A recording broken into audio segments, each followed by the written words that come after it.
Bismillahirrahmanirrahim. Alhamdulillahirabbil alamin wassalatu wassalamu ala asyrofil mursalin nabiyina wa habibina Muhammadin wa ala alihi washabihi ajmain amma ba'du. Yang terhormat Rektor, Dekan dan semua dosen UI. Ini saya mohon maaf, sebetulnya agak perlu minta maaf karena memang macet. Tadi macet di jalan. Saya mau membaca bab tentang faslun fi nafil ibad bi kullil bilad. Bab seharusnya seseorang memberi manfaat kapanpun dia berada, dimanapun dia berada. Jadi kapanpun dan dimanapun dia berada. Qala Allah Ta'ala wa ja'alani mubarakan aynama kuntu. Ayna fi an ibadihi aynama kunna. Di sini diterangkan an-naf'u naf'ani, naf'un fil adyan wa naf'un fil abdan. Wal barokah kasratul khairi wa ziyadatu. Fa athnallahu ala Isa bi kaunihi ja'alahu nafi'an lil ibadi aina makana wa haitsu kana. Jadi yang perlu saya terangkan di antara sifat dasar orang-orang baik adalah di mana saja, kapan saja itu memberi manfaat, termasuk tentu saat paling sulit. Jadi Nabi Isa menceritakan dirinya itu wa ja'alani mubarakan aynama kuntu, saya ditakdir Allah berada di mana saja memberi berkah, memberi kemanfaatan bagi orang lain. Ada beberapa cerita tentang Nabi Isa, jadi perlu diketahui ada 3 nabi yang seperiode. Satu Ibrahim dan Nabi Lut. Ibrahim itu sama Nabi Lut itu pernah paman. Kedua Nabi Musa dan Harun. Sebetulnya yang jadi nabi itu Nabi Musa, tapi Nabi Musa karena alsak, lisannya tidak jelas, minta Nabi Harun, ya tentu minta kepada Allah supaya Nabi Harun jadikan nabi. Terus ketiga Nabi Isa dan Yahya. Yahya bin Zakaria, terus Isa ini pernah keponakan Zakaria. Kira-kira kalau di Jawa ya misanan antara Yahya dan Jawa Isa. Jadi ada 3 nabi yang seperiode. Tapi yang paling berkompeten, yang sederajat kira-kira seperti itu hanya Isa dan Yahya. Karena Nabi Lut dan Nabi Ibrahim itu beda level. Karena Lut ini pernah keponakan, jadi hubungannya kira-kira yang murid dan guru. Terus Musa dan Harun itu juga nggak level karena Nabi Harun ini jadinya nabi itu atas permohonan Nabi Musa. Sehingga meskipun Harun itu kakaknya tapi nggak berani bantah. Jadi Nabi Musa itu dalam cerita beliau itu alsak. Alsak itu lesannya agak kedal. Tapi ini alsak yang barokah. Jadi dulu ceritanya Musa kecil karena dia seorang nabi, beliau seorang nabi. Itu kalau melihat Fir'aun itu mantelnya bukan main. Padahal kecilnya dirawat Fir'aun. Singkat cerita mulai kecil sudah usil kalau melihat Fir'aun itu ya jenggotnya dipakai mainan. Terus pokoknya nakal. Lama-lama Fir'aun curiga, dasar orang Israel. Nabi Musa ini turunan Israel. Lama-lama Fir'aun itu yakin kalau itu sengaja. Akhirnya Fir'aun mau membunuh Musa. Terus kata istrinya Fir'aun, Musa itu masih anak kecil, jadi seperti itu ya bawaan anak kecil, bukan bawaan kebencian terhadap orang Kipti, orang Mesir. Kalau dalam bahasa kitab kuno Mesir itu Egypt al-Kipti, makanya disebut Maria al-Kiptiyah. Kalau orang sekarang bilang Egypt itu bahasa kunonya Mesir itu al-Kiptiyah. Nah, memang secara bahasa Arab Mesir itu nggak mungkin, bahasa Arabnya Mesir itu nggak mungkin karena Misro itu maknanya kota. Jadi kalau kamu bilang kamu kemana, ke Misro, ke kota, lah ya kota mana, ya kota Mesir, itu bisa debat kusir. Jadi ya kayak kita lah, kita sekolah di mana, di madrasah. Madrasah terjemahnya apa? Sekolah. Nah, kemudian oleh istrinya Fir'aun ya gini saja, buktikan kalau Musa itu masih anak kecil. Masyhur itu dalam cerita dikasih bara api sama apel. Sebenarnya Musa kecil ini sudah pinter mau milih apel. Sama malaikat Jibril diarahkan tangannya itu ngambil apa? Bara api terus dikunyah. Itu yang menyebabkan lisannya Musa itu alsak, agak pelak.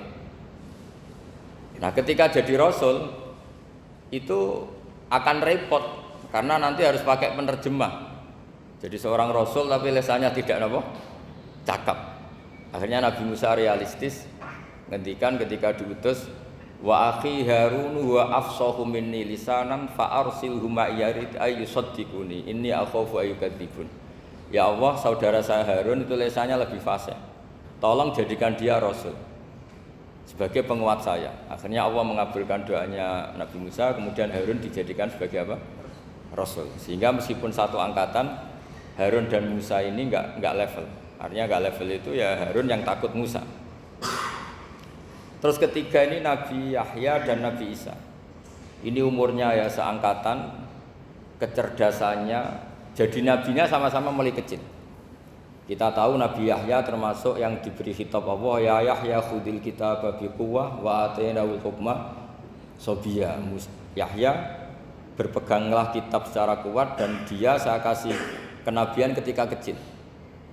Sama dengan Nabi Isa yang disebut wa yukallimun nasa fil mahdi wa kahla. Sehingga karena selevel, dua nabi ini menjadi figur besar dalam manhaj, dalam metode dakwah. Dua karena masih misanan tadi, kalau Jawa kira-kira mirip misanan. Dua nabi ini kalau memilih satu kampung, itu kalau Nabi Yahya itu milih kalau singgah di satu kampung, Nabi Yahya mesti tanya, orang sini yang paling soleh siapa, yang paling baik siapa. Ya terus singgah atau nginap di rumahnya orang baik tadi. Tapi kalau Nabi Isa enggak, orang sini yang nakal siapa, yang paling beling siapa. Terus Nabi Isa singgah di situ.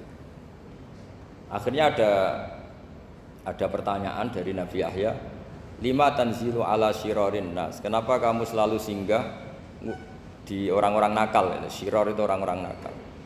Masyhur itu Nabi Isa menjawab, ana tabibun udawil mardo. Di mana-mana Nabi itu ibarat seorang dokter, kerjaannya tentu menyembuhkan orang-orang yang apa?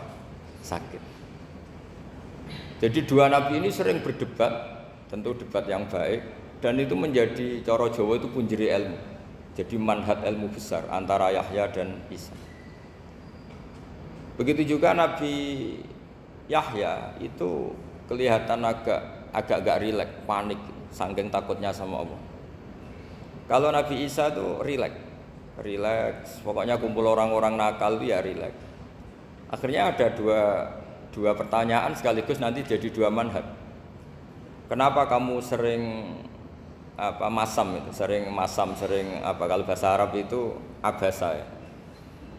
Terus yang Nabi Yahya balik bertanya, kenapa kamu sering senyum, sering tertawa? Kenapa memangnya? Terus ka'annaka ta'manu min makrillah, kamu sering senyum kayak kami sudah terbebas dari azab Allah, dari ditegur Allah, seakan-akan kamu orang paling benar yang enggak akan salah. Nabi Isa balik tanya, sama kamu sering masam, sering merem, ka'annaka taqnatu min rahmatillah, seakan-akan kamu putus asa dari rahmatnya Allah. Sehingga kemudian itu jadi manhaj besar. Kalau terlalu senyum, ya dianggap orang yang kayak nggak punya perasaan dosa. Gitu. Tapi kalau terlalu masam, terlalu merenggut, seakan-akan rahmat Allah itu terbatas. Sehingga seakan-akan Allah itu rahmatnya nggak cukup lah untuk mengelola manusia ini. Sehingga itu jadi metode besar yang masyhur itu dalam sebuah hadis Nabi ngendikan, ulama ummati ka anbiya Bani Israil. Ulama umatku itu kapasitasnya atau fungsinya atau manfaatnya setingkat nabi-nabi Bani Israil. Karena ketika umat ini enggak ditunggui para nabi setelah Rasulullah SAW, itu yang nunggui hanya ulama. Tapi ulama ini sudah cukup mewakili para nabi Bani Israil. Dan banyak syurahul hadis, para penyarah hadis mensarahkan Nabi tidak ngendikan ulama ummati kamisli seperti saya, tapi ka'ambiyai Bani Israil, bagaimana nabi-nabi Bani Israil. Nabi Bani Israil itu macam-macam, termasuk ada yang tidak nikah, yaitu yang bernama Yahya dan Isa. Delala umatnya Nabi itu ada orang alim alamah yang ilmunya melegenda, yaitu namanya Imam Nawawi. Itu tidak nikah sampai kabudut. Meskipun dalam ajaran syariatnya Nabi an-nikah sunnati, tapi selalu ada orang yang ditakdir tidak nikah karena masyhul, karena sibuk ngurus ilmu. Bukan karena tidak laku, yang jelas itu bukan karena tidak laku. Imam Nawawi itu ganteng, orangnya ya normal, tapi karena sibuk nulis, beliau sampai kabudut itu tidak nikah. Imam Sibawayh itu suka sekali sama ilmu, menjadi istri utamanya ya ilmu itu. Dia ganteng, Sibawayh itu maknanya tuh apel, dia ganteng sekali, sampai banyak cewek yang seneng. Akhirnya dia nikah, tapi nggak pernah dikumpulin. Dia belajar terus. Ketika beliau ke pasar, dulu nggak ada supermarket, beli kertas, kitabnya dibakar semua sama istrinya. Dikira istrinya terus mencintai dia, malah diceraikan. Itu siapa? Imam Sibawayh. Terus ada umatnya Nabi yang paling unik di dunia, mungkin Pak dosen, saya kiai pun nggak bisa niru. Ada orang tuh ganteng sekali, istrinya cantik sekali. Itu tahu-tahu sudah 10 tahun tidak pernah hubungan suami istri. Karena ketika si suami itu tahu istrinya cantik, itu langsung sholat sujud syukur, sholat terus, saking senengnya punya istri cantik. Yang istrinya cantik juga solihah, tahu suaminya ganteng ya terus sholat terus syukur. Itu sampai berhari sampai bertahun-tahun. Terus ketika ketemu cocokan, dek kita sudah nikah berapa? Terus dilihat kayaknya sudah 10 tahun, tapi tidak pernah hubungan. Oh itu nggak kebayang itu. Ganteng sama cantik, kalau jelek sama jelek itu mungkin. Yang satu bilang naudzubillah, satu itu kan nunggu rafa saja. Ini nggak ganteng sama cantik. Nah kenapa kualitas ulamanya Rasulullah itu bisa seperti Nabi Bani Israel? Karena agama ini, umat ini sudah tidak ditunggui para nabi. Sehingga mau tidak mau kualitas ulama, alhamdulillah barokahnya Nabi itu berkualitas kayak nabinya Bani Israel.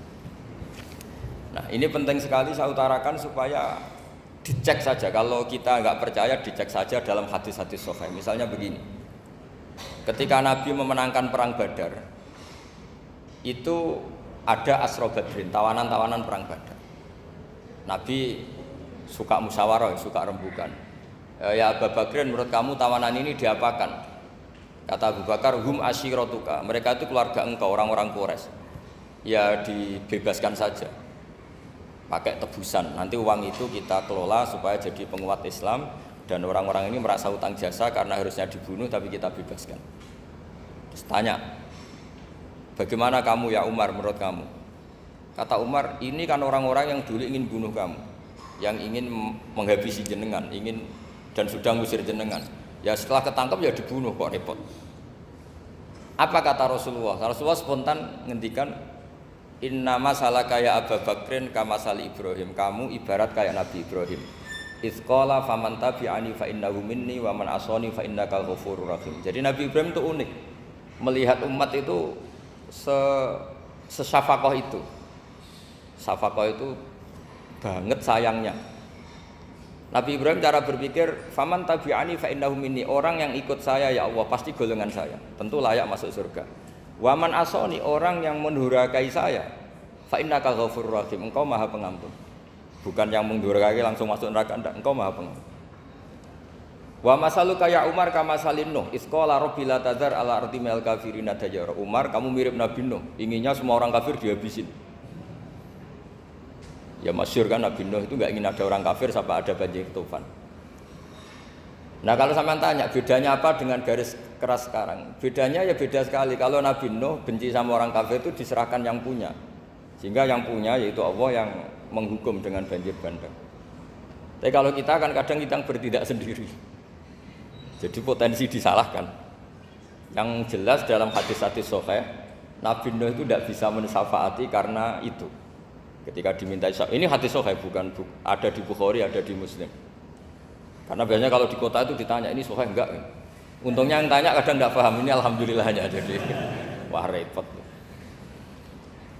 Nabi Nuh itu diantara sebabnya enggak bisa mensyafaati adalah pernah corong Jawa maksudno kaume. Kalau dalam bahasa Arab itu da'a li Zaidin berarti mendoakan positif, kalau da'a la Zaidin mendoakan negatif. Kalau orang Jawa itu ada doa, ada pasot. Nabi Nuh adalah orang yang pernah maksudkan kaumnya. Nah, saya cerita sedikit tentang Nabi Nuh dan Nabi Ibrahim. Nabi Ibrahim dianggap tadi cerminannya Abu Bakar, dianggap niru Ibrahim, cerminannya Umar, dianggap niru Nabi siapa? Nabi Nuh. Lalu kalau sampean tanya, bedanya gimana? Begini logikanya. Andai kan kita mengkaji secara akademik begini. Ada ulama besar namanya Abdul Hasan Asyadzili, itu masyhur di Indonesia menjadi Thariqah Syadziliyah. Terus ada seorang muridnya minta gini, ya Abdul Hasan Asyadzili, tolong saya dikasih ijazah supaya saya tidak pernah maksiat di bumi ini. Karena saya takut sama Allah, kalau saya maksiat itu merasa tidak nyaman dengan Allah. Abdul Hasan Asyadzili ini malah marah besar. Atuhibbu alla tadhhara maghfiratu. Kalau kamu tidak pernah maksiat, berarti kamu suka maghfirahnya Allah Ta'ala itu tidak kelihatan, karena nggak ada yang maksiat. Tapi bukan dukung kamu yang tidak ada, ini cerita ilmiah. Tapi kalau Said Abdul Al-Haddad itu kebalikannya. Ada orang fasik gitu, hidup berkeliaran, mengganggu masyarakat, ganggu ketertiban agama. Ada kiai atau siapa gitu mendoakan supaya tobat atau dikasih panjang umur supaya nanti bisa tobat. Itu beliau Said Abdul Al-Haddad marah besar. Man da'a li fasikin bil baqa faqad ahabba ayu sawahu fi ardi. Orang yang mendoakan orang fasik hidup berarti dia suka Allah dimaksiati di buminya. Jadi akhirnya jadi kutub besar, yang satu Syadziliyah, yang satu Haddadiyah. Kenapa ya? Karena tadi yang satu cerminan Nabi Isa, yang satu cerminan Nabi Yahya. Sebagaimana sabda Rasulullah tadi, ulama ummati ka anbiya'i bani Israil. Juga masyhur dalam aplikasi pengajaran juga gitu. Masyhur sekali dalam kitab-kitab diceritakan. Kalau Said Abdul Haddad, kalau ada orang sowan itu, kamu ngaji sama siapa? Sama si A gitu. Pernah nangis gak pas ngajar? Gak pernah. Udah gak terus, gak usah diterusin ngaji orang seperti itu. Hatinya atos ya, wong ora iso nangis ya. Tapi kalau Abdul Hasan Asyadzili kebalikan. Kamu ngaji sama siapa? Sama si A gitu. Pernah tertawa enggak kalau ngaji? Enggak pernah. Udah, enggak usah ngaji sama orang itu. Orang enggak bisa syukur. Jadi itu manhaj besar. Nah, akhirnya orang-orang kayak kita ini enggak jelas semua. Nangis ya bisa, syukur, guyu ya bisa. Cuma celakanya kalau kita nangis karena enggak punya uang, kalau guyu karena punya uang, itu masalahnya. Tapi kalau wali-wali dulu enggak. Kalau senyum ya karena saking yakin rahmatnya Allah itu wasiat rahmatu. Kalau nangis ya karena takut azabnya Allah. Kalau kita kan enggak, sangat-sangat materialistik. Ini yang membedakan kita. Sebenarnya nangis dan senyum itu satu keharusan karena Allah punya madharul jalal. Ketika Allah dengan sifat keagungannya, maka kita ini cara Jawa serako bersenyum. Tapi Allah itu kadang sebagai madharul jamal, adanya satu keasikan. Sehingga yang merengut itu yang salah. Makanya dalam ilmu tasawuf, kutub wali itu hanya dua. Allah dengan madharul jalal, dengan Allah yang madharul jamal. Contoh madharul jalal misalnya gini.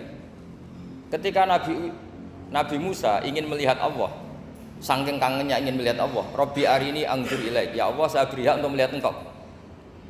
Allah dengan jalalnya gini, Allah itu qadim, superior. Tentu gak layak tersentuh barang hadis itu makhluk. Sehingga ketika falam matajalla rabbuhu lil jabali ja'alahu dakka wa kharra Musa sa'iqa. Sehingga enggak levelnya, apapun hebatnya Nabi ini tetap makhluk. Sementara Allah itu qadim. Enggak kuat. Makhluk yang fana ini, yang profan ini enggak kuat. Enggak kuat menampung zat yang qadim, yang superior, sehingga gunung pun hancur. Nabi Musa pingsan. Tapi ketika Allah dengan madharul jamal itu Allah dengan keindahannya, dengan kasih sayangnya, memberi hak makhluknya untuk melihat. Nah, di sini ini Allah sering ngendikan wujuhu yauma idzin nadhirah ila rabbiha nadhirah. Nanti ada wajah-wajah yang di surga itu melihat saya, kata Allah. Tapi apakah betul melihat kayak saya melihat dosen, melihat Pak Rektor, melihat teman-teman itu tidak bisa. Karena Allah itu qadim, sehingga meskipun manusia ahlul jannah melihat Allah, tetap Allah ngendikan la tudrikuhul absar wa huwa yudrikul absar. Karena Allah di balik jamalnya ya punya jalal, di balik jalalnya juga punya jamal. Sehingga selalu di Quran itu diulang beberapa kali supaya proporsional. Nah, kenapa ahli sunnah tetap berkeyakinan Allah bisa dilihat? Logikanya begini. Fa inna kulla maujudin yasihu ayyura. Allah itu zat sing nyata-nyata wujud dan punya eksistensi. Di mana-mana sesuatu yang wujud itu layak untuk bisa dilihat. Lalu pertanyaannya gini, kenapa kita tidak bisa melihat sekarang kok nunggu di akhirat? Karena mata kita sekarang itu profan, fana. Sementara kita setelah di surga, tubuh kita didesain abadi. Ya saya ulang lagi, setelah kita di surga, semua fisik kita ini didesain abadi. Tentu karena desainnya sudah abadi, layak melihat zat yang abadi. Tapi pertanyaannya, kenapa tidak bisa ikhatoh, tidak bisa melihat sampai faham, la tudrikul absar? Karena abadi kita itu diabadikan. Sebagaimana surga abadinya diabadikan, neraka diabadikan. Sementara Allah abadi dengan dirinya sendiri, yaitu Al-Qayyum, atau dalam bahasa ngajinya qiyamuhu binafsi. Nah lalu pertanyaan, makanya Mu'tazilah itu menentang betul kalau orang di surga bisa melihat Allah. Cara berpikir Mu'tazilah, melihat itu artinya yang dilihat ada arahnya, sementara Allah terbebas dari arah. Tapi kata ahli sunnah cara berpikir tidak seperti itu. Melihat itu pokoknya tahu. Nah, tahu karena mata itu karena kita ditakdir tahu itu karena mata. Sebetulnya yang menjadikan tahu itu tidak mata. Ya kalau tahu ya tahu saja, bukan harus pakai mata. Itu cara berpikir ahli sunnah wal jamaah. Jadi saya beri ya bocoran. Kenapa mazhab ahli sunnah itu yang dipilih oleh banyak mayoritas di dunia, jumhur itu. Ahli sunnah itu dianggap pikirannya lebih orisinal. Misalnya ahli sunnah kalau ditanya, kenapa kamu melihat? Ya melihat saja. Kenapa kamu mendengar? Ya mendengar saja. Kesannya itu tidak rasional, kayak orang yang nggak pinter itu. Tapi sebetulnya itu yang benar. Jadi cara berpikir ahli sunnah itu melihat itu menjadi tahu. Menjadi tahu itu bisa karena mendengar, bisa karena melihat, bisa karena dikasih tahu, bisa karena bersentuhan. Sebab itu di Quran itu ada ayat ala ya'lamu man khalaqa, bukankah zat yang menciptakan itu menjadi tahu. Sehingga kenapa Allah itu selalu tahu? Karena Allah yang menciptakan. Kalau kamu tahu karena mata, sekali itu jauh maka kamu tidak melihat. Atau kamu sekarang buta, kamu tidak melihat. Atau tertutupi barang itu maka kamu tidak melihat. Tapi kalau kamu tahu karena kamu menciptakan, maka akan melihat terus. Misalnya saya ini tukang batu. Saya ingat betul ketika saya bangun Monas, itu pulpen saya tak tanam di dalam Monas. Saya ingat betul kalau pulpen saya warnanya putih, tak tanam di Monas 2 meter dari pondasi. Setelah saya pulang ke Jogja ditanya, di dalam Monas ada apa? Ada pulpen. Posisinya 2 meter dari pondasi. Kenapa saya tahu? Karena saya yang menciptakan. Nah, karena menciptakan ini sehingga tahu saya akan terus menerus. Tapi kalau tahu karena mata, sekali barang itu tertutupi, nggak tahu. Misalnya saya tahu jenengan karena dekat, sekali jenengan kemana-mana saya sudah tidak tahu. Tapi kalau saya menaruh sesuatu di tubuh Anda, sehingga kamu kemana-mana tetap tahu bahwa barang itu ada di tubuh Anda. Nanti kalau ada yang protes, tapi bisa saja Gus barang itu dicuri orang kemudian Anda tidak tahu. Yang menjadi tidak tahu karena saya sudah tidak menciptakan suasana itu. Selagi saya yang menciptakan, maka akan tahu terus. Nah, tapi karena Allah ini menciptakan semua yang ada di bumi, maka Allah tahu terus. Jika Allah tahu cara bikin kuman, terus tahu bahwa manusia itu punya kuman, kumannya punya organ, organnya juga punya kuman. Terus gak kebayang. Kamu bayangkan kayak, makanya Allah itu kalau cerita sederhana, innallaha la yastahi ayyadriba matsalam ma ba'udatan fama fawqaha. Allah itu tidak malu bikin perumpamaan nyamuk, karena nyamuk itu lebih dahsyat dibanding gajah. Para pematung itu disuruh bikin gajah masih mampu, bikinkan patung gajah, mungkin masih sanggup. Tapi kalau tak suruh bikin patung nyamuk, nggak usah bikin hidup, patungnya saja sekecil itu. Padahal nyamuk kecil itu punya organ tubuh. Lalu bikinnya organ tubuh nyamuk itu kayak apa sih? Organnya punya kuman, kumannya punya organ, organnya juga punya kuman. Sehingga orang-orang alim itu baca nyamuk itu lebih jadi ayat Allah ketimbang melihat dinosaurus. Tapi sekarang orang itu nggak tertarik ceritanya. Jadi beda perasaannya orang alim sama orang awam. Kalau orang awam tuh melihat mukjizat kan yang dasar-dasar kayak dinosaurus, gajah, wow gitu. Kalau orang alim nggak, malah melihat nyamuk. Nah, kealiman seperti itu terjaga di umatnya Muhammad, di umatnya Rasulullah Muhammad SAW. Karena ketika umat ini nggak ditumbuhi para nabi, itu Allah menjamin Muhammad, ulama umatmu nanti punya kemampuan seperti nabi. Tentu tidak dalam keutamaan ya, keutamaan tentu nggak sekelas sama nabi. Kenapa itu terjadi? Karena tadi para nabi ini mewakili sekian karakter. Kalau kita sangat mencintai Indonesia, maka kita akan tegas siapapun yang ingin menghancurkan Indonesia. Itu kira-kira cerminan Nabi Nuh. Kalau kita sangat mencintai Allah, maka kita akan benci sebenci-bencinya sama orang yang mendurhakai Allah. Tapi masalahnya Allah yang kita cintai itu memaklumatkan diri kalau bersifat ghafur, pengampun.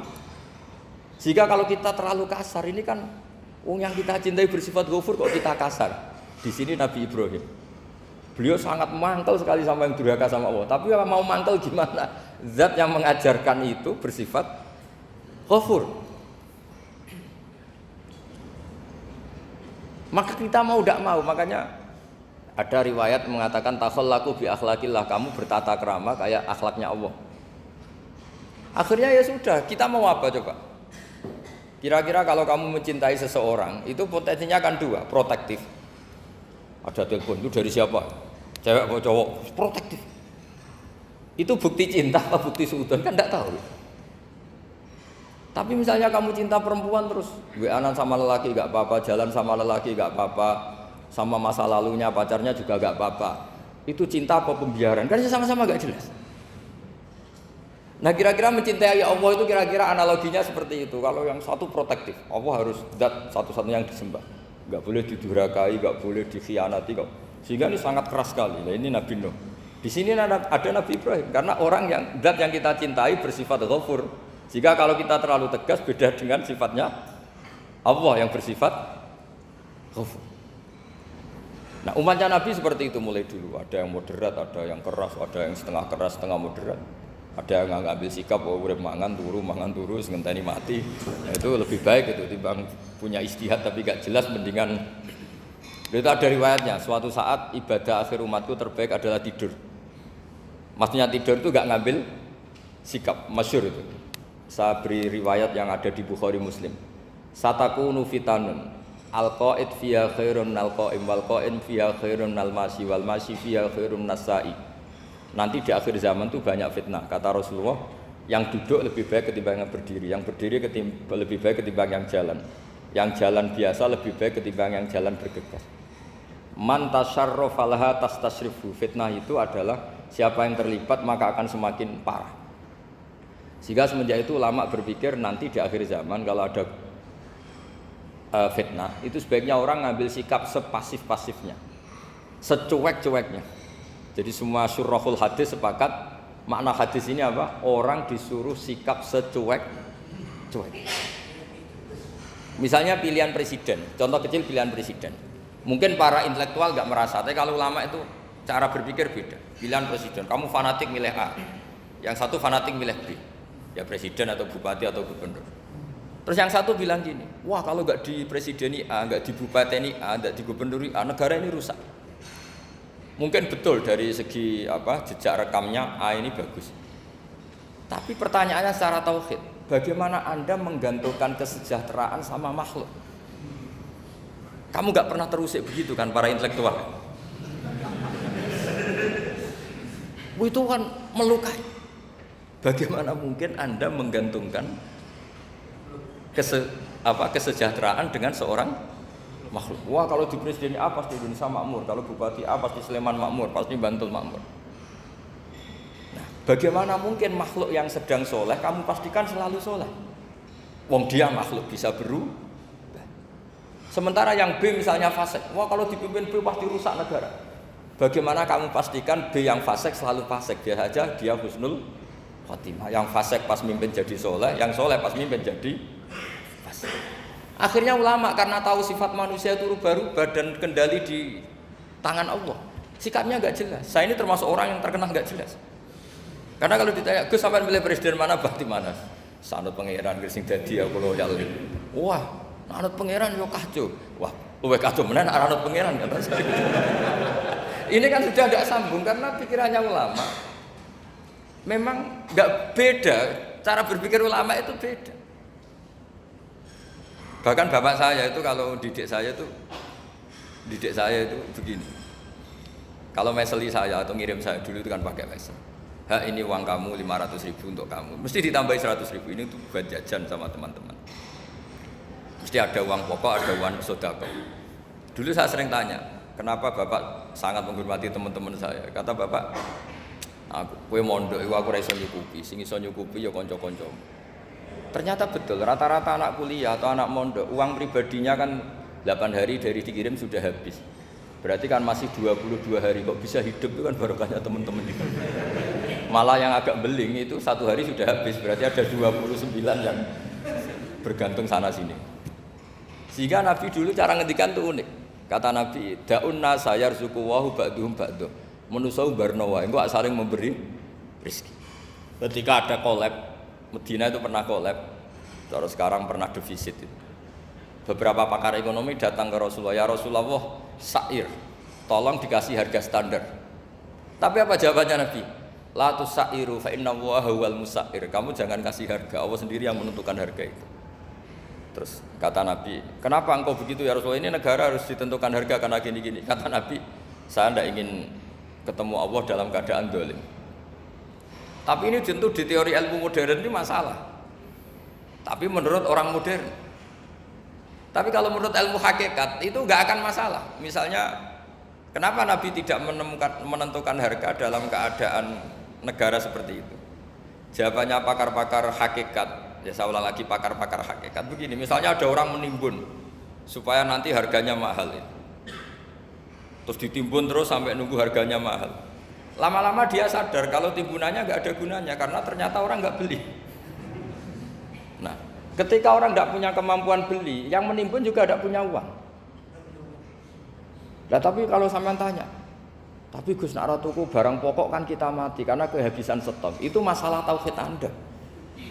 Bagaimana mungkin kamu membayangkan seorang makhluk tidak bisa hidup atau nggak dapat rezeki? Nabi itu orang yang sampai ke derajat hakikat dari tidak pernah bayangkan gitu. Salah sampean jadi orang yang tauhidnya masalah. Sehingga terus bayangkan, wah kalau negara ini chaos, wah kita makan apa? Kalau negara nggak stabil, wah kita gimana? Itu tidak bisa seperti itu. Dulu ketika kita dijajah Belanda, itu kiai-kiai kita, Mbah Hasyim Asy'ari, Mbah Ahmad Dahlan, mondoknya di Mekah. Sampai alim alama, dua beliau, Mbah Hasyim sama Mbah Ahmad Dahlan itu ngajinya sama-sama Syekh Khotib Minangkabau. Cuma Mbah Hasyim lebih menekuni ke Syekh Mahfud Termas, yang satu menekuni Syekh Khotib Minangkabau. Jadi dua beliau itu ngaji di guru yang sama. Mbah saya, buyut saya itu ya sudah mondok Mekah. Itu zaman dijajah Belanda. Sekarang kita agak dijajah, enggak mondok di sana. Buyut saya itu zaman itu sudah haji. Buyut kelima saya. Itu dulu kalau ingin cari tempat yang teduh, itu masuk ke gua. Itu masuk gua itu hanya kepalanya saja. Kakinya masih di luar. Karena gua di Arab tidak seperti gua di sini. Kalau gua di sini kan orang bisa masuk semua. Kalau gua Arab kan hanya celah-celah batu-batu besar. Sehingga ketika Rasulullah hijrah ke Madinah, singgah di Gua Sur, kata Abu Bakar gimana? Andai kan yang ada orang kafir di depan gua, kata Abu Bakar gimana? Andai kan mereka melihat kakinya pasti melihat kita. Karena gua di sana itu satu tubuh tidak bisa masuk penuh. Kalau gua di sini kan ada yang mobil saja bisa masuk. Nah itu bahasa ya kalau mau istirahat itu masuk gua, separuh badan di dalam gua, separuhnya masih di luar. Nah sekarang terus kita bilang, wah kalau kita negara tidak stabil kita haji kemana? Dulu zaman dijajah Belanda ya kita bisa haji. Soal kebahagiaan, nenek moyang pulau jenengan tuh anaknya banyak. Dijajah Belanda, jajah Jepang ya nyatanya anaknya banyak-banyak. Itu kira-kira bahagia apa enggak? Nah artinya gini, ya tentu kita tidak ingin dijajah itu tentu ya. Tapi kita ini selalu latah. Wah kalau ekonomi jatuh kita makan apa? Kalau kita dijajah kita tidak perlu seperti itu. Rahmatnya Allah Ta'ala itu akan adrokatna. Rahmatnya Allah Ta'ala akan menemukan kita. Apapun kondisi kita, apapun keadaan kita. Ini cara berpikir tauhid. Sehingga Nabi itu tidak pernah bayangkan umatku narata tunggoni piye, ditunggoni Allah. Sehingga masyhur dalam hadis-hadis sahih, la tazalu ta'ifatun min ummati dzahirina 'alal haq la yadurruhum man khadalahum wala man khalafahum wala man nawa'ahum. Selalu di umatku ada kelompok-kelompok yang selalu membela kebenaran dan tidak akan terkalahkan oleh kesesatan di akhir zaman. Kenapa? Cara berpikir orang tauhid itu sederhana begini. Allah menamakan dirinya Al-Hadi, penunjuk jalan. Dan sifat Allah pasti nafidah karena Allah tidak terkalahkan. Sama seperti Allah menyifati dirinya Ar-Razzaq, Ar-Razik yang memberi rizki. Maka orang segoblok apapun, selumpuh apapun, selemah apapun tetap dapat rizki. Sama, Allah mensifati dirinya Al-Hadi, memberi petunjuk. Maka zaman serusak apapun orang tetap dapat petunjuk. Sehingga kita tidak perlu khawatir, wah nanti zaman kalau sudah rusak nasib Islam gimana? Ya coba sekarang nasib Islam gimana? Ya baik-baik saja. Dulu ditunggoni wali songo ya banyak orang Islam, sekarang nggak usah wali songo. Ditunggu dosen-dosen yang ngajar aja tunggu digaji. Kiai pidato ya ada yang beri salam template. Itu kalau nuruti definisi ikhlas itu tidak ada yang masuk. Tapi meskipun demikian agama juga jalan. Kenapa agama ini jalan? Karena Allah Al-Hadi, penunjuk jalan. Ketika Allah mensifati dirinya penunjuk jalan dan sifatnya Allah pasti nafidah, pasti terjadi. Karena Allah tidak pernah gagal. Sehingga agama ini akan ada terus sampai akhir zaman. Coba Amerika kayak apa Islamfobia. Di Amerika tambah lama tambah banyak Islam, Eropa juga gitu, Australia juga gitu. Andai kan nuruti teori sosial, sudah dunia sudah materialistik kayak gini, orang dohirnya itu akan meninggalkan agama. Nyatanya enggak juga. Saya pernah di Korea seminggu, itu di negara ateis. Itu TKI ke sana tuh nyari uang. Ternyata ya kepikiran bikin masjid, bikin komunitas Islam. Coba siapa yang menggerakkan hati itu? Hanya Allah Subhanahu wa Ta'ala. Ya, jadi cara berpikir tauhid saya ulang lagi, saya mohon sekali di pengajian ini saya cerita wajah alani mubarakan aina ma kuntu. Jadi cara berpikir sekian nabi, terus kita punya karakter tertentu, kita milih nabi ini itu sah. Karena ulama ummati ka ambiyai bani Israel. Ulama umatku itu ibarat kayak nabi bani Israel. Jadi ada yang milih tadi, seperti Nabi Isa fokusnya ngurusi orang-orang nakal. Itu juga bagus karena di mana-mana nabi itu seperti dokter. Tapi Nabi Yahya hanya berkawan sama orang-orang soleh. Kita tahu berkawan orang fasik itu resiko ketularan. Iman pas-pasan wae kancanan wong fasik kan taqabbalallahu minna minkum gitu.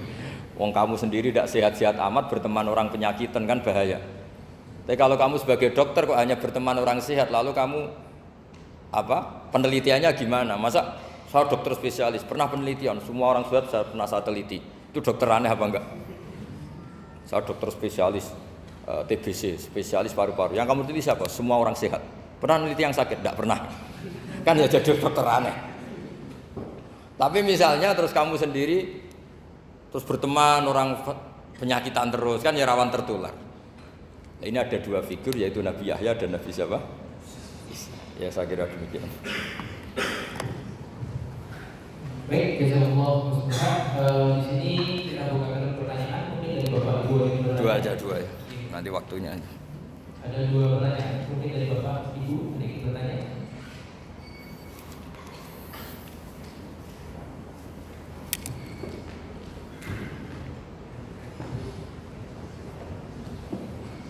Assalamualaikum warahmatullahi wabarakatuh. Assalamualaikum warahmatullahi wabarakatuh. Saya akan bertanya mengenai kajian yang kemarin, Gus. Ya. Kemarin saya mengatakan bahwa kalau berdoa itu sedikit-sedikit saja, yang pokok saja gitu. Gimana? Tapi ada ulama itu. Ulang lagi Kak, Kemarin mengatakan bahwa kalau berdoa nggak usah panjang-panjang, pendek aja. Tapi banyak ulama mengatakan bahwa kalau doa itu yang banyak, karena doa itu ibadah. Rukuni asdan berlaku. Terus banyak ulama itu yang mengatakan doa rukun ibadah, doa itu intinya dari ibadah. Itu gimana? Oh ya. Terima kasih. Assalamualaikum warahmatullahi wabarakatuh. Dan ini gak apa-apa di sini aja. Jadi jelas ya ada ayatnya ud'u rabbakum tadarru'aw wa khufyah. Terusannya apa? Innahu la yuhibbul mu'tadin. Kalau kamu berdoa itu yang tadarru' itu ya yang sangat sopan, wa khufyah secara diam-diam atau secara enggak berlebihan. Terusannya ayat innahu la yuhibbul mu'tadin. Allah itu tidak suka orang yang melewati batas. Itu termasuk melewati batas dalam doa karena ada unsur mendikte Allah. Saya memberi contoh tadi. Misalnya kita sebagai cowok berdoa, ya Allah saya ingin punya istri cantik, sholihah, nasabnya baik, enggak pernah cerewet, enggak pernah apa. Itu kan nanti nyarinya juga susah. Nanti kalau Allah menjabatkan itu adanya di surga, ning donya ora payu rabi kira-kira. Ya itu sudah berlebihan itu. Terus kalau ada ulama mengatakan doa itu mukhul ibadah. Itu maksudnya gini. Doa itu bukti kita minta itu bukti kita lemah. Nah merasa lemah itu sudah bagian dari ibadah. Makanya masyhur itu syairnya Abdul Al-Haddad itu. Fadu'ai wabdihali dalilun li fiftikori itu. Jadi saya berdoa itu hanya sebagai bukti saya butuh Allah. Saya sendiri tidak punya kepentingan mustajab apa enggak. Jadi wali-wali yang mengatakan doa itu mukhul ibadah, sebetulnya itu malah wali-wali yang dari awal enggak kelintas disembadani apa enggak. Butuhnya dia itu menunjukkan bahwa saya ini lemah. Buktinya posisinya minta. Itu yang dimaksud mukhul ibadah. Tapi kalau kita berdoa terus posisi kita protes, katanya kamu baik ya Allah, engkau baik, ternyata enggak juga. Buktinya semua doa saya enggak kamu kabulkan. Wah, ini malah doa kriminal jadinya. Jadi yang dimaksud mukhul ibadah itu doa itu bukti minta itu bukti lemah. Makanya ada syairnya Abdul Haddad masyhur, fa du'a ibadihali dalilun li fiftikor. Jadi saya minta engkau ya Allah itu bukti saya butuh. Jadi itu bukan dua hal yang harus dipertentangkan gitu. Jadi kalau doa dikatakan apa? Ibadah karena di doa itu minta. Lah minta itu bukti merasa kita lemah. Berarti kita sa'il Allah mas'ul. Kita minta Allah yang kita mintain. Kita menengadah Allah yang berposisi memberi. Itu saja sudah cukup sebagai ibadah. Meskipun doa kita tidak mustajab. Karena memang tadi seperti itu. Kalau di ilmu-ilmu tasawuf itu apa ya? Doa itu memang benar-benar sudah mukhul ibadah karena tadi perasaan merasa butuh sama Allah itu. Nah, merasa butuh itu, kalau kita berdoa merasa butuh sama yang kita minta, itu dalam ilmu tasawuf sudah kriminal, berarti kamu lebih butuh makhluknya. Misalnya begini ya, saya ingin punya rumah bagus, terus setelah punya rumah kredit saya utangnya banyak. Sebetulnya saya itu tidak pernah ingat Allah, gara-gara utang banyak, kredit jatuh tempo, terus melibatkan Allah. Ya Allah saya ini utang banyak ini, terus tolong dibayar. Sebetulnya saya itu ingat utang, cuma Allah tak libatkan kan gitu. Lah itu tidak akan jadi wali, yang jenis ini tidak akan jadi wali. Saya ingin jadi dosen, melibatkan siapa ya nanya? Melibatkan Allah, terus malam-malam bangun melibatkan Allah. Itu artinya apa? Kamu itu lebih ingin yang kamu minta ketimbang ingin Allah. Kalau wali itu enggak gitu, kangen Allah, terus tahu Allah itu zat pemberi, karena tahu Allah zat pemberi terus minta. Maka yang dikangen itu ya Allahnya dulu. Kalau kita kan enggak, punya kasus dulu, punya keinginan banyak dulu, baru ingat siapa yang bisa ya. Oh Allah. Terus Allah kita libatkan. Ya untungnya Allah baik, mau ramal utang bukan mikir. Untungnya Allah enggak jawab itu. Jadi itu bedanya wali. Kalau wali itu kangen Allah dulu, baru minta. Kalau kita enggak, banyak masalah dulu, baru melibatkan Allah. Nah yang jenis ini itu bahaya. Kalau enggak disembadani mesti ngomel ya. Gusti katanya kalau yang minta kamu kabulkan, ternyata ini enggak. Nanti kalau Allah jawab, kamu itu tidak kangen saya, kamu itu kangen uang, kangen perempuan cantik yang kamu inginkan. Terus kamu melibatkan saya. Urusannya apa saya dengan itu? Pak, makanya tidak usah nuntut karena awalnya sudah salah. Ya saya kira itu ya. Jadi ada ayat apa? Ud'u rabbakum tadarru'aw wa khufyah. Terusannya apa? Innahu la yuhibbul mu'tadin. Itu di semua tafsir dikatakan Allah enggak suka orang yang berlebihan dalam doa. Berlebihan tadi misalnya minta sesuatu yang terlalu besar, atau permintaan kemarin saja lanu addi syukroh, kita tidak bisa memenuhi mensyukuri sudah minta lagi. Misalnya seorang jomblo, targetnya kan asal payu nikah, tapi setelah nikah bayangkan istrinya sholihah, tidak cerewet, itu kan berlebihan. Hilang status jomblo saja belum kamu syukuri kok sudah minta yang macam-macam. Jadi harusnya kan syukur dulu ya. Sekedar laku nikah ini kan ada syukur yang harus, seperti jadi dosen juga gitu. Sekedar jadi dosen harus kita syukuri dulu karena menjadi kita tidak nganggur. Itu kan satu harkat sosial yang luar biasa. Jangan tahu-tahu sudah hari kedua cari intensif, cari ini itu, syukurnya aja belum sudah kemana-mana. Lah itu sudah mu'tadin, sudah melebihi apa? Batas. Ya saya kira demikian. Satu lagi. Ya, enggak satu. Iya. Assalamualaikum warahmatullahi wabarakatuh. Kami melihat bahwa semua perguruan tinggi itu alumni-alumni pemulung itu banyak sekali. Namun apa yang terjadi?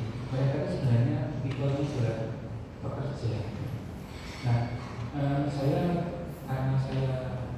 karakter saya seorang guru ini, saya tersadar beberapa tahun kemarin, maka saya menemukan sebuah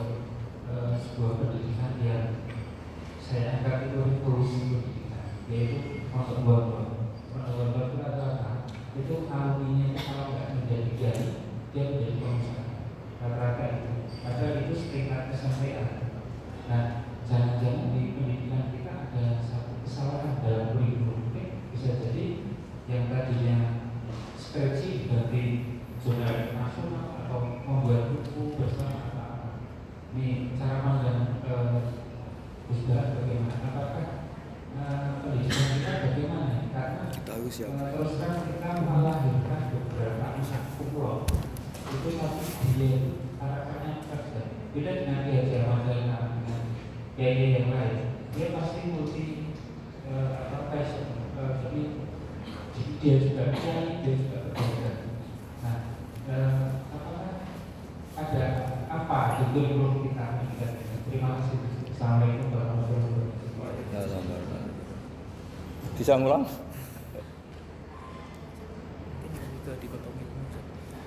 Jadi begini ya masalah pendidikan ya. Kalau saya jawab pakai ilmu hakikat saja karena ini keahlian saya. Sebetulnya begini ya, kalau misalnya itu ya subjektif juga, misalnya bilang rata-rata alumni pondok ini sukses, alumni kampus ini sukses, yang ini tidak sukses, itu satu pasti subjektif. Karena biasanya yang diterkenalkan yang sukses-sukses. Saya punya tetangga dari pondok yang Anda sebut itu kebetulan tidak sukses semua. Itu jantogo saya sampai ngeluh, Gus. Saya ini gimana kok? Ya sudah seperti itu kan subjektif. Tapi menyangkut pendidikan itu begini ya, menyangkut hasil dari pendidikan itu. Andai kan kita bicara ilmu hakikat, misalnya kita mondok itu ya. Mondok kemudian jadi orang miskin, jadi orang yang menurut orang banyak tidak berguna di masyarakat. Ternyata kita ini orang yang kelihatan tidak punya karir, tapi kalau malam sujud sama Allah. Punya anak niat memperbanyak orang sujud, terus punya ibu yang sakit-sakitan kita rawat. Meskipun kita tidak jadi dosen, tidak jadi menteri, tapi indah Allah itu luar biasa karena berstatus ngerawat ibu, ngerawat anak, ngerawat istri. Nah Islam itu datang dengan jargon-jargon seperti itu. Sehingga Nabi kalau muji itu ada Uwais Al-Qarni, ini orang yang luar biasa. Ternyata dia itu punya ibu lumpuh yang kalau kemana-mana harus digendong. Ketika tetangga-tetangganya berhasil sowan Rasulullah itu Uwais Al-Qarni tidak bisa karena setiap ibunya dipamitin mau sowan ke Rasulullah itu sama ibunya nggak boleh. Tapi apa yang terjadi? Justru dipuji-puji Nabi sebaik-baiknya kurun itu waktu adalah kurun yang ada Uwais Al-Qarni. Saya punya teman, ini kisah nyata, saya berkali-kali ngisi ngaji di komunitas ulama. Ini mungkin tidak bagus untuk kampus, tapi harus saya utarakan supaya ya kita evaluasi. Saya bilang gini, saya ini jadi kiai itu sering iri sama orang goblok. Orang goblok itu barokah kata saya gitu. Itu kiai-kiai kaget semua karena saya bilang orang goblok itu barokah. Saya beri contoh gini, misalnya saya pinter, terus juara MTQ, juara hafal Quran atau juara baca Quran secara tartil. Ujung-ujungnya saya dapat hadiah umroh atau apalah, atau hadiah rumah atau apa. Pertanyaannya adalah mendapat. Saya ulang lagi, mendapat. Sementara ada santri yang bodoh, gara-gara bodoh itu dosen UI yang enggak, jadi kiai yang enggak, akhirnya dia jadi pekerja di Korea. Barokahnya bodoh tadi. Karena di Korea melihat orang ateis, akhirnya dia kepikiran bikin masjid. Sebagian gajinya disumbangkan untuk masjid. Ini bodoh pendiri masjid. Tapi kita gara-gara dosen dakwah di masjid, ini pinter dapat uang dari masjid. Nah ini bukan nyindir, ini biasa saja, ini maksud saya. Maksud saya, kamu jangan ngabaikan hidup. Akhirnya apa yang terjadi? Saya ini punya teman ini betul. Saya ini kan kecelok dulu tuh Gus Alim.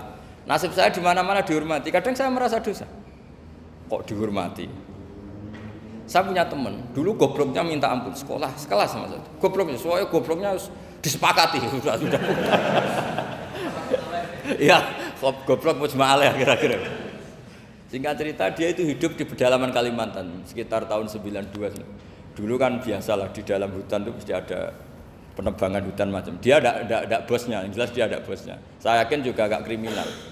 Karena dia tidak yang illegal logging. Pokoknya ditakdir dia hidup di tengah hutan. Ikut orang. Setelah itu dulu enggak ada HP. Sering kirim surat ke saya, Gus, saya ini hidup di tengah hutan. Tapi saya ini muslim pernah mondok. Kalau enggak bikin Jumat itu enggak enak. Bikinlah dia Jumatan. Nah karena dia pernah ngaji fikih Syafi'i, kalau Jumatan nggak ada orang 40 itu harusnya zuhur tidak Jumatan. Tapi orang yang kerja di situ tidak mau. Wong dino Jumat kok zuhuran loh Pak. Kalau dino Jumat ya Jumatan ya. Tanya saya, Gus itu kalau ada kaulnya enggak supaya Jumatan enggak orang 40 sah. Singkat cerita dia lama-lama jadi pendiri masjid di situ. Dia punya sedikit gaji ya dipakai masjid, punya sedikit tanah diwakafkan untuk masjid. Artinya apa? Indah ini banyak orang bodoh, ternyata di komunitasnya dia muassis, pendiri, pemberi. Sementara kita yang keceluk pinter, dapat umroh, dapat bonus. Kira-kira nanti kita ketemu Allah, kamu pernah nyumbang Islam apa? Yang bodoh jawab, oh nate Gusti bikin masjid di pedalaman. Kita yang pinter. Kayaknya kalau memberi enggak lah Gusti. Reputasinya mendapat.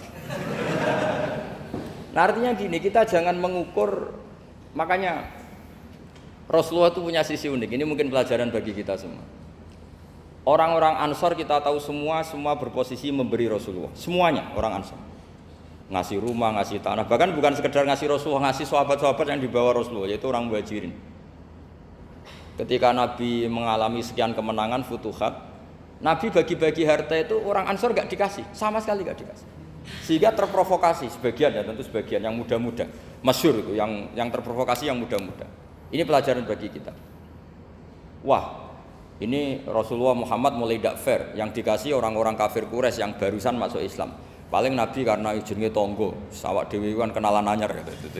Jadi dimenangkan sing tonggo, yaitu orang-orang kafir Quraisy yang sekarang baru masuk Islam. Singkat cerita akhirnya Nabi dengar gosip itu, bahwa Nabi dikomentari mulai tidak adil karena memprioritaskan orang-orang Quraisy yang notabene adalah keluarga Nabi, tetangga Nabi, kampung halaman Nabi. Akhirnya Nabi bilang, coba semua orang Ansar kumpulkan di satu kubah, satu khimah besar di Jirona pas itu. Dikumpulkan, terus orang Ansar ditanya, dengar-dengar makolatun balagona angkum, ada satu makalah dari kamu, apa betul itu kamu yang mengatakan? Terus ketua orang Ansar ada yang namanya Sa'd bin Ubadah berdiri. Ya Rasulullah, amazu ahlamina fala yaquluna syai'an. Orang-orang terpelajar kita ada yang komentar. Tapi yang muda-muda ini memang ngomong seperti itu. Bahwa jenengan sekarang mulai lebih tertarik ngurusi orang-orang Quraisy daripada kita. Terus itu di Jirona. Jirona itu ya kira-kira berapa kilo ya? 40 kilo atau 30 kilo dari Mekah. Zaman itu Nabi posisi di Jirona. Jawabannya Nabi itu unik. Oh iya, kata Nabi. Apa yang dikatakan Nabi? Saya ini Rasulullah, nanti kamu pulang bersama saya. Tapi orang-orang ini, orang-orang Bedui ini, setelah saya kasih kambing, saya kasih unta, mereka pulang. Ama tardona ayarji annasu bisyati wal ba'ir wa tarjiuna antum bi Rasulillah. Kamu ini nanti mendapat saya ini nanti ikut pulang kamu ke Madinah. Berarti kamu mendapat saya, afdalul khalqi, orang terbaik di dunia. Mendapat sayyidun nabiyyin. Tapi orang-orang yang setelah saya kasih uang itu pulang. Artinya gini, kamu berorientasi mendapat saya apa mendapat uang? Nangis semua orang Ansor, enggak Gusti ya sudah mendapat jenengan saja duit gak Ternyata Nabi itu mentertawakan sama nyun sewu A'rabul A'rab, orang-orang Bedui Arab.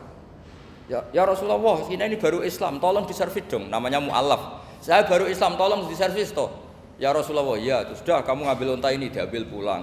Yang satu minta kambing diambil pulang. Terus kata Nabi, kowe seneng duwe kelakuan ngono, ketemu Nabi ra tertarik ngaji. Bar tok duit mulai bar tok duit. Sementara kamu mendapat saya. Intinya Rasulullah ingin mengajarkan ke orang-orang Ansor, kamu dulu tuh heroik. Posisinya memberi untuk Islam, maka heroik kamu tidak akan saya batalkan. Dari mental memberi kemudian ingin mental mendapat. Itu hebatnya Rasulullah. Jadi kalau dalam tradisi sahabat, misalnya saya sering ditolong orang gitu. Kok setelah saya jadi kiai besar atau jadi wapres kira-kira gitu kayak Pak Ma'ruf Amin, itu malah sebaiknya enggak usah balas yang berjasa kalau ini calon wali. Karena enggak boleh kebaikan itu dibatalkan dengan mendapat. Ini cara teori politik masalah ini. Tapi kalau teori wali keharusan, masa ngamal kok dibatalkan? Nah kan ini ngaji, kalau ngaji itu ya daftarnya jadi wali, jangan jadi politikus kan gitu. Jadi ibarat kita, coba sekarang banyak kampung itu geger kan gara-gara itu. Wakifnya masjid itu ikhlas tanah untuk masjid. Lu anak cucunya kok terus ambisi jadi imam, jadi pengurus takmir, padahal tidak layak. Mereka mungkin tidak alim, tidak soleh. Ini kan terus gak fair. Wakifnya ikhlas, siapa aja ngelola boleh asal kompeten. Anak cucunya tidak ikhlas. Nabi itu nggak mau. Jika masyhur itu orang Ansor itu ketika Nabi menawarkan, kita sekarang sudah futuhat, apa harta yang kamu kasihkan muhajirin tak kembalikan, sekarang negara mampu. Tidak ya Rasulullah, kita tidak akan mengambil sesuatu yang sudah kasihkan lillahi ta'ala. Orang muhajirin juga sama ketika di Ji'ronah di Mekah, ini Mekah sudah kita taklukkan. Tanah-tanah yang sekarang dikuasai orang kafir, yang dulu kamu tinggalkan lillah, sekarang bisa kamu ambil lagi karena sekarang Mekah sudah dikuasai Islam. Kata orang muhajirin apa? Kita tidak akan mengambil sesuatu yang sudah kita kasihkan lillah. Jadi kamarnya malu. Yang kita lama sekali bermental memberi, kemudian kita sekarang ingin bermental mendapat. Artinya gini, kalau jenengan ngukur kegagalan itu orang-orang bodoh itu barokahnya luar biasa. Coba kalau semua orang pinter misalnya, kayak saya, kayak Pak Rektor misalnya, itu bingung masyarakat. Barokahnya orang bodoh di tengah-tengah pasar ada konsultan, barokahnya dokter-dokter yang bijinya tidak pati bagus, akhirnya di pedalaman ada dokter. Gara-gara prestasi pas-pasan di pedalaman. Coba kalau prestasinya kelas A semua, mungkin sudah hidup di Jerman semua. Indonesia bisa kurang stok penyuluh. Jadi pertanyaan jenengan tadi, ya tadi kalau saya disuruh jawab dengan ilmu hakikat, Allah merencanakan ini sudah luar biasa. Masih digawe pinter, setengah goblok. Ini semuanya kalau ilallah wa fillah itu semuanya barokah. Karena tadi nggak bisa bayangkan. Andai kan tidak ada santri sing rapati pinter itu di pedalaman Kalimantan itu tidak ada yang jadi dai. Oh kalau pinter nggak mau, pasti nggak mau. Barokahnya goblok tadi. Sampai saya ini tahadus bin nikmat. Sampai mereka bilang gini, sekarang kan ada telepon, sering telepon saya, Gus, jenengan jangan mati dulu. Karena kalau jenengan mati kita jadi kiai juga selesai. Karena mereka tuh nggak pinter tapi jadi kiai di Papua, di pedalaman mana-mana. Itu kalau ditanya halal haram sudah tidak bisa. Mau ngerti nak sholat itu madem mulon itu aja. Jadi setiap ada pertanyaan hukum mesti telepon saya. Kadang tamunya nunggu, Gus jawab saiki mati ora apa jawab. Karena tamunya nunggu. Ya karena tadi dulu di pondok gak pinter, misalnya tahu hanya gini dok, perempuan kalau datang bulan gak boleh sholat. Dia gak tahu detail-detailnya, misalnya ada perempuan yang mustahadah, berhari-hari selalu keluar darah berbulan-bulan. Nah ngajinya belum sampai sana, kalau kita kan sampai sana. Oh gini, kalau adatnya perempuan tadi hanya 6 hari haid, maka yang 7 berikutnya namanya mustahadah, sudah mulai sholat, mulai puasa normal, karena ini penyakit, bukan kategori haid. Nah dulu ngajinya tidak sampai situ. Jika kalau ada yang tanya ditunggu, Gus ini ada perempuan keluar darah terus kita harus gimana ini? Sholat enggak? Oh, ilmunya enggak cukup dia untuk jawab seperti itu. Karena tapi tadi ya saya ulang lagi ya, jadi jangan pernah mengabaikan orang-orang bodoh. Orang bodoh itu ya barokah, tapi enggak perlu ada gerakan jadi bodoh ya enggak perlu. Digerakkan bodoh itu pasti mayoritasnya, alhamdulillah sekali. Akhirnya berkah itu ada di mana-mana. Loh itu betul. Pokoknya kita ngaji itu apa yang masyhur itu Rabbana ma khalaqta hadza batila. Semua yang diciptakan Allah pasti ada guna. Ya ini memang ilmu agak aneh bagi kalangan akademisi, tapi kan sampean mengundang saya untuk ngomong ilmunya kiai. Kalau saya jawab pakai standar intelektual kan saya namanya basa-basi. Itu tidak bagus dalam ilmu Islam. Mudahana itu tidak bagus. Karena ini keahlian saya di ilmu hakikat, ya saya jawab secara ilmu hakikat. Terus itu pernah saya diceritani Pak Bintang Pamungkas itu cerita. Gus Dur juga pernah cerita, banyak yang sejenis itu cerita. Gus Dur kan orang sukses di Jakarta, itu matur nuwun sama keluarganya yang adiknya yang jadi biasa-biasa saja. Karena akhirnya ada yang ngrumat ibunya. Keluarga Pak Bintang itu banyak yang doktor, profesor, tapi terima kasih sama adiknya enggak siapa-siapa. Karena barokahnya itu ibunya kerumat. Coba kalau semuanya dokter, mungkin ingin hidup di kampus semua. Kiai juga gitu, kalau ada kiai top, biasanya punya adik yang enggak pati top. Dan kiainya top bisa kemana-mana, karena ada adiknya yang enggak top, yang rumah ibunya, yang rumah tanah. Jadi sebetulnya Allah sudah mempersiapkan sedemikian rupa. Tapi kalau kita tidak syukur, ya jadi repot. Itu tidak hanya cerita tentang Gus Dur, Bintang Pamungkas, mungkin Pak Jokowi, Pak Soekarno, semuanya sama lah. Pasti di balik orang top-top ini ada orang-orang yang berkorban untuk kebaikan keluarga di internal. Dulu ada sahabat namanya Abdul bin Umi Maktum, itu buta. Itu tidak pernah ikut perang karena buta. Tapi setiap Nabi perang itu yang jaga Madinah itu Abdullah bin Umi Maktum. Tapi terus jangan bilang, orang baru kayak buta ya tidak usah gitu. Pokoknya saya ceritain, Rabbana ma khalaqta hadza batila, bahwa engkau ya Allah yang kau ciptakan ini tidak ada yang nggak ada guna. Ya, kira demikian. Assalamualaikum warahmatullahi wabarakatuh.